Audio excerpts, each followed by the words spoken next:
Bonjour à tous, bienvenue dans cette petite série de vidéos où le but ce sera de se focaliser sur un point très particulier d'une partie.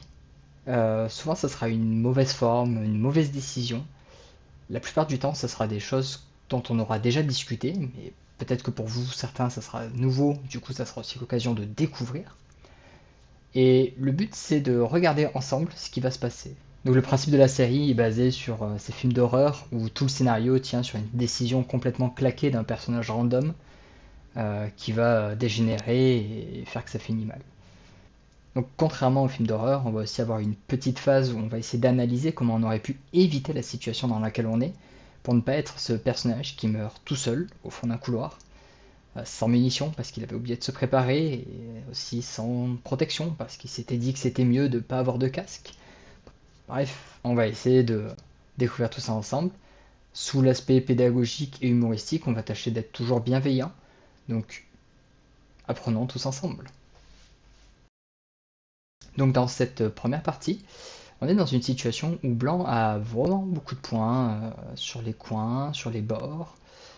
Et Noir a construit un très gros moyeu central dans lequel Blanc s'est jeté à corps perdu.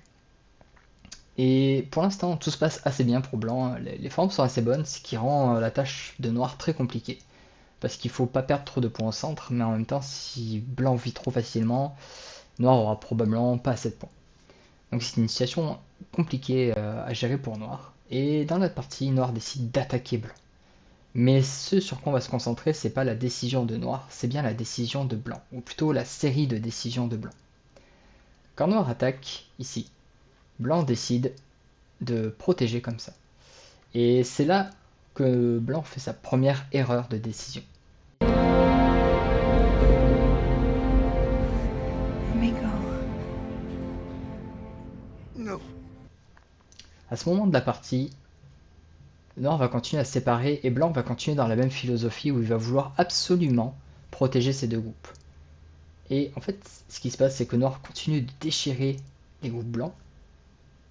Et finalement, on se retrouve dans une situation où en voulant absolument sauver cette pierre en M13, c'est tout un groupe de pierres qui est morte pour Blanc. Et pire que ça, le groupe central, il est toujours pas vraiment en bonne forme. Et du coup, ça s'annonce pas très bien, et ça continue comme ça, donc il y a une série de coups. On n'analyse pas les séquences de coups ici, hein, je rappelle, on se concentre vraiment sur les décisions initiales et la situation finale, en faisant quelques commentaires potentiellement sur les intermédiaires, mais s'il n'y a pas quelque chose de vraiment spécial à dire sur la vidéo, on continue. Donc Noir continue d'attaquer, et ce qui devait arriver arriva. Blanc se retrouve dans une situation enfermée chez Noir, et il n'arrive pas à faire de second œil. Ce qui fait que Blanc meurt en grand. Et c'est la catastrophe, parce que non seulement Blanc meurt, mais surtout, il meurt en étant enfermé chez Noir. C'est-à-dire que Noir a fermé le plus de points possible que ce qu'il pouvait imaginer, et il a capturé toutes les pierres. Donc il ne pouvait pas imaginer faire plus de bénéfices, et en plus de ça, comme il s'est énormément renforcé à l'extérieur, ça veut dire que les territoires de Blanc autour sont probablement un peu abîmés, et donc c'est la cata pour Blanc. Dans le passé, et si on nous demandait, ok, à la place de Blanc, que pourrions-nous faire dans cette situation? Eh bien, première chose, ce qu'il faut comprendre, c'est la situation globale. Dans une situation où Noir a un énorme moyeu. Et Blanc a déjà beaucoup de points. Donc, Blanc doit principalement réfléchir à vivre dans ce moyeu de Noir. Et vivre dans un moyeu adverse, ça ne veut pas dire sauver toutes ces pierres. C'est des choses différentes. Au contraire, quand on doit juste vivre, qu'il n'y a pas besoin de sauver toutes ces pierres, normalement c'est plus facile. Parce qu'on peut en sacrifier une partie, jouer des coups forçants, pour faire des formes vivantes. Par exemple, Blanc pourrait décider de faire Atari. Grâce à cet Atari, forçant Noir à capturer, il peut ensuite jouer ce coup ici, forçant Noir à séparer, puis il peut jouer un coup ici, qui va commencer à créer des formes vivantes. On voit par exemple les gueules du tigre, qui sont des très bonnes formes pour faire des yeux assez vite. On voit des formes de coupe qui commencent à apparaître dans les positions de Noir. Et on voit les faiblesses qui traînent un peu chez Noir qui commencent à rayonner. Par exemple, cette coupe ici sur les 3 pierres. Et donc, grâce à ce sacrifice d'une pierre et peut-être même des 3 autres pierres, Blanc arrive à se stabiliser beaucoup plus facilement dans le mouillot de noir. Et donc probablement dans cette situation, Blanc va pouvoir vivre chez Noir.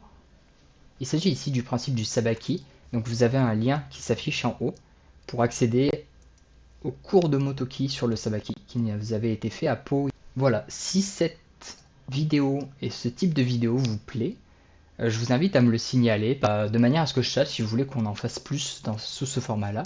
Si ça ne vous plaît pas vraiment, que vous préférez par exemple les commentaires un peu plus complets ou les commentaires vraiment directs sur lesquels vous pouvez poser des questions, n'hésitez pas à me le dire non plus pour que je sache comment m'adapter au niveau du club. En tout cas, j'espère que vous aurez passé un bon moment et je vous dis à très bientôt autour d'un goban.